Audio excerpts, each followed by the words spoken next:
Well, I think what was so powerful about Matthew's remarks was that you could tell it came from the heart. I've had a chance to get to know him and Camilla, the kids, his mom, and they're a wonderful, wonderful family. And I know that he is very sincere and he cares deeply for our country and for the American people. So, you know, people may disagree with some of his positions or whatever, but I think the most important thing that I strongly agree with that he said is we need to come together as a country. We have to be able to have these discussions with respect, not demonizing one side or the other, politicians in Washington not, you know, completely politicizing this issue just to win the next election or to try to dig on the other party, but actually just have a conversation. That is literally the only way that we will be able to make some progress towards solutions, which I think everyone agrees on, is we don't want to have guns in the hands of criminals or people who seek to do harm to others. Right. And we have to respect the constitutional rights of law-abiding, gun-owning Americans. We're hearing different solutions. If I go through a few of them with you, will you explain what the solution could be or how that could actually,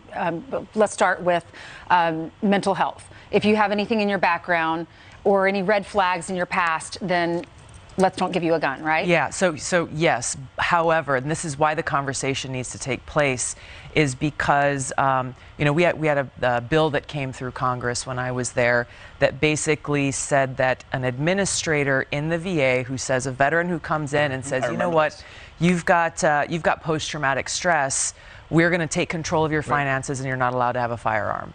Right. An administrator.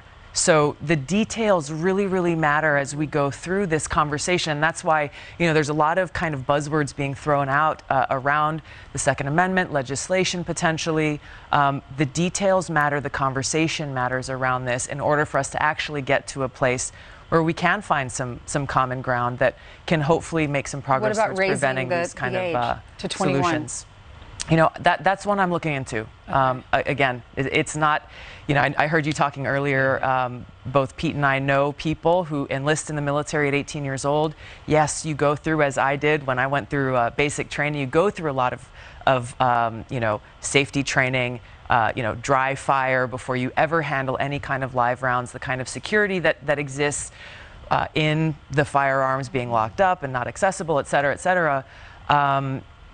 But we have 18-year-old, 19-year-old Americans who are going and putting their lives on the line for our country.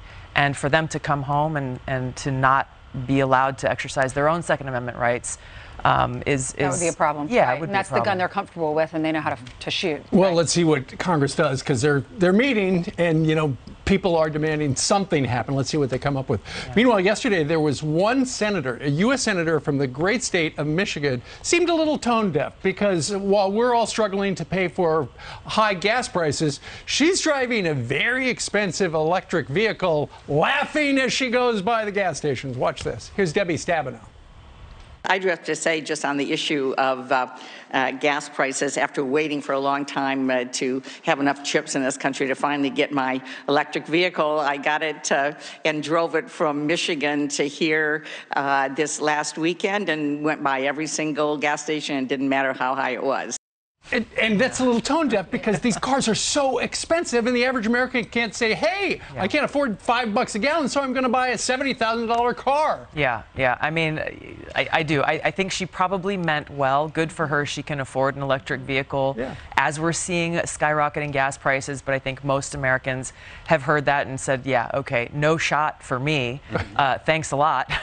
Let me go back and figure out how I'm going to ration my gas budget, because that's what it is. It's like, okay, I'm not going to idle my vehicle anymore. I'm going to figure out where do I actually need to go. If I got to go to town to do grocery shopping, I'm also going to hit the post office and, you know, the bank at the same time because I can't make a few trips.